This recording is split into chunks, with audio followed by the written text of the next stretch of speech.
Telugu Desam party ఆధ్వర్యంలోని కూటమి ప్రభుత్వం ఎంత దుర్మార్గంగా ప్రవర్తిస్తుందంటే ఈరోజు తునిలో జరుగుతున్న సంఘటనే దానికి ఉదాహరణ.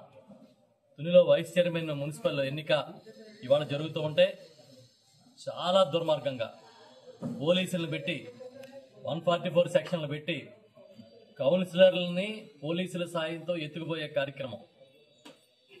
పోలీసుల్ని వినియోగించి ఎక్కడైతే కౌన్సిలర్లు చైర్మన్ గారి ఇంటి దగ్గర ఉన్నారో ఆ ఇంటి చుట్టూ ఉన్న సీసీ కెమెరాలని ధ్వంసం చేయడం ఒక విధ్వంసాన్ని సృష్టిస్తున్నారు. మేమేదో ప్రజాస్వామ్య పరిరక్షకులు అని చెప్పి కబుర్లు కాకరకాయలు చెప్తే కుదరదు, వాస్తవాల్లో కనిపించాలి. ఒక మున్సిపల్ వైస్ చైర్మన్ ఎన్నిక కోసం ఇంతగా తెగబడి ఇంతగా మీరు ముందుకెళ్తూ ఉన్నారంటే ఈ రాష్ట్రంలో రాజ్యాంగాలు పనిచేయట్లేదా? ఈ రాష్ట్రంలో కొత్త రాజ్యాంగాలు మీరు రాసుకుని వాటిని అమలు చేస్తారా అని మేము అడుగుతున్నాం. ఇవాళ చూస్తాం పరిస్థితి ఇలాగే ఉంటే రేపు వైఎస్ఆర్ పార్టీ శ్రేణులందరూ కూడా తుని వెళ్తాం, తుని చేరుకుంటాం. ఎంత దుర్మార్గాలు ఎంత దౌర్జన్యాలు చేస్తారో అది కూడా మేము కూడా చూస్తామని చెప్పి చెప్తున్నాం. నేను ఈ సందర్భంగా జిల్లా కలెక్టర్ గారికి ఎస్పీ గారికి ఒక విజ్ఞప్తి చేస్తున్నా. మీరు స్థానిక అధికారుల మీద వదిలేస్తే కుదరదు. ఇంత ఉద్రిక్త వాతావరణం ఉంది కనుక మీరే అక్కడికి స్వయంగా వెళ్ళి దగ్గరుండి ఎన్నికని పర్యవేక్షించాలని వైఎస్ఆర్ పార్టీ డిమాండ్ చేస్తూ ఉంది. సాక్షాత్తు ఎవరైతే పోలీస్ అధికారులు అత్యుత్సాహాన్ని ప్రదర్శిస్తున్నారో వాళ్ళ మీద చర్యలు తీసుకోమని చెప్పి డిమాండ్ చేస్తూ ఉన్నాం. ఎన్నికల కమిషన్ కూడా మేము రిక్వెస్ట్ చేస్తున్నాం. ఉన్నత అధికారులు దగ్గరుండి వారి పర్యవేక్షణలో కౌన్సిలర్లని ఇళ్ల దగ్గర నుంచి పికప్ చేసుకుని ఓటింగ్ పూర్తయి మళ్ళీ తిరిగి వాళ్ళని అప్పగించే వరకు కూడా బాధ్యతలు తీసుకోవాలని చెప్పి చెప్తున్నాం. ఊరికే నినాదాలు ఇవ్వడం, ఊరికనే పెద్ద పెద్ద డాంబిక కబుర్లు చెప్పడం, స్టేట్మెంట్లు ఇవ్వడం కాదు. కూటమిలో నాయకులందరూ ఈ రాష్ట్రంలో ప్రజాస్వామ్యాన్ని ఏ విధంగా మీరు కూనీ చేస్తా ఉన్నారో ప్రజలందరూ కూడా చూస్తున్నారు. ఇది మంచి పద్ధతి కాదని చెప్తున్నాం. స్థానికంగా శాసనసభ్యురాలిగా పెద్దలు ఎమ్మెల్సీ గారు సీనియర్ నాయకులు యనమల రామకృష్ణుడు గారి కుమార్తె ఉన్నారు. యనమల రామకృష్ణుడు గారు ఈ తెలుగుదేశం పార్టీలో అత్యంత కీలకమైన వ్యక్తి అని, ఆయన పద్ధతులు పాటిస్తారని మేం భావించేవాళ్ళం. కానీ ఈరోజు చూస్తుంటే రామకృష్ణుడు గారు కూడా వీటిని ప్రోత్సహిస్తున్నారా, ఈ రకమైన వాతావరణాన్ని ఆయన కూడా అంగీకరిస్తున్నారా అని దానికి సమాధానం చెప్పమని మనం అడుగుతున్నాం. ఇదేం పద్ధతి ఇది? కౌన్సిలర్లని ఇప్పుడే స్థానికంగా మాజీ మంత్రి వర్యులు దాడిశెట్టి రాజా గారితో ఇతర నాయకులతో కూడా మేము అందరం మాట్లాడాం.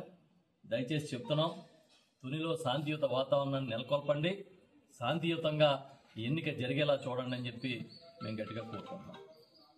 తెలుగుదేశం పార్టీ ఆధ్వర్యంలోని కూటమి ప్రభుత్వం ఎంత దుర్మార్గంగా ప్రవర్తిస్తుందంటే ఈరోజు తునిలో జరుగుతున్న సంఘటనే దానికి ఉదాహరణ. తునిలో వైస్ చైర్మన్ మున్సిపల్ ఎన్నిక ఇవాళ జరుగుతూ ఉంటే చాలా దుర్మార్గంగా పోలీసులను పెట్టి 144 సెక్షన్లు పెట్టి కౌన్సిలర్లని పోలీసుల సాయంతో ఎత్తుకుపోయే కార్యక్రమం. పోలీసుల్ని వినియోగించి ఎక్కడైతే కౌన్సిలర్లు చైర్మన్ గారి ఇంటి దగ్గర ఉన్నారో ఆ ఇంటి చుట్టూ ఉన్న సీసీ కెమెరాలని ధ్వంసం చేయడం ఒక విధ్వంసాన్ని సృష్టిస్తున్నారు. మేమేదో ప్రజాస్వామ్య పరిరక్షకులు అని చెప్పి కబుర్లు కాకరకాయలు చెప్తే కుదరదు, వాస్తవాల్లో కనిపించాలి. ఒక మున్సిపల్ వైస్ చైర్మన్ ఎన్నిక కోసం ఇంతగా తెగబడి ఇంతగా మీరు ముందుకెళ్తూ ఉన్నారంటే ఈ రాష్ట్రంలో రాజ్యాంగాలు పనిచేయట్లేదా? ఈ రాష్ట్రంలో కొత్త రాజ్యాంగాలు మీరు రాసుకుని వాటిని అమలు చేస్తారా అని మేము అడుగుతున్నాం. ఇవాళ చూస్తాం పరిస్థితి ఇలాగే ఉంటే రేపు వైఎస్ఆర్ పార్టీ శ్రేణులందరూ కూడా తుని వెళ్తాం, తుని చేరుకుంటాం. ఎంత దుర్మార్గాలు ఎంత దౌర్జన్యాలు చేస్తారో అది కూడా మేము కూడా చూస్తామని చెప్పి చెప్తున్నాం. నేను ఈ సందర్భంగా జిల్లా కలెక్టర్ గారికి ఎస్పీ గారికి ఒక విజ్ఞప్తి చేస్తున్నా. మీరు స్థానిక అధికారుల మీద వదిలేస్తే కుదరదు. ఇంత ఉద్రిక్త వాతావరణం ఉంది కనుక మీరే అక్కడికి స్వయంగా వెళ్ళి దగ్గరుండి ఎన్నికని పర్యవేక్షించాలని వైఎస్ఆర్ పార్టీ డిమాండ్ చేస్తూ ఉంది. సాక్షాత్తు ఎవరైతే పోలీస్ అధికారులు అత్యుత్సాహాన్ని ప్రదర్శిస్తున్నారో వాళ్ళ మీద చర్యలు తీసుకోమని చెప్పి డిమాండ్ చేస్తూ ఉన్నాం. ఎన్నికల కమిషన్ కూడా మేము రిక్వెస్ట్ చేస్తున్నాం. ఉన్నత అధికారులు దగ్గరుండి వారి పర్యవేక్షణలో కౌన్సిలర్లని ఇళ్ల దగ్గర నుంచి పికప్ చేసుకుని ఓటింగ్ పూర్తయి మళ్ళీ తిరిగి వాళ్ళని అప్పగించే వరకు కూడా బాధ్యతలు తీసుకోవాలని చెప్పి చెప్తున్నాం. ఊరికే నినాదాలు ఇవ్వడం, ఊరికనే పెద్ద పెద్ద డాంబిక కబుర్లు చెప్పడం, స్టేట్మెంట్లు ఇవ్వడం కాదు కూటమిలో నాయకులందరూ. ఈ రాష్ట్రంలో ప్రజాస్వామ్యాన్ని ఏ విధంగా మీరు కూనీ చేస్తా ఉన్నారో ప్రజలందరూ కూడా చూస్తున్నారు. ఇది మంచి పద్ధతి కాదని చెప్తున్నాం. స్థానికంగా శాసనసభ్యురాలిగా పెద్దలు ఎమ్మెల్సీ గారు, సీనియర్ నాయకులు యనమల రామకృష్ణుడు గారి కుమార్తె ఉన్నారు. యనమల రామకృష్ణుడు గారు ఈ తెలుగుదేశం పార్టీలో అత్యంత కీలకమైన వ్యక్తి అని, ఆయన పద్ధతులు పాటిస్తారని మేం భావించేవాళ్ళం. కానీ ఈరోజు చూస్తుంటే రామకృష్ణుడు గారు కూడా వీటిని ప్రోత్సహిస్తున్నారా, ఈ రకమైన వాతావరణాన్ని ఆయన కూడా అంగీకరిస్తున్నారా అని దానికి సమాధానం చెప్పమని మనం అడుగుతున్నాం. ఇదేం పద్ధతి ఇది? కౌన్సిలర్లని ఇప్పుడే స్థానికంగా మాజీ మంత్రి వర్యులు దాడిశెట్టి రాజా గారితో ఇతర నాయకులతో కూడా మేము అందరం మాట్లాడాం.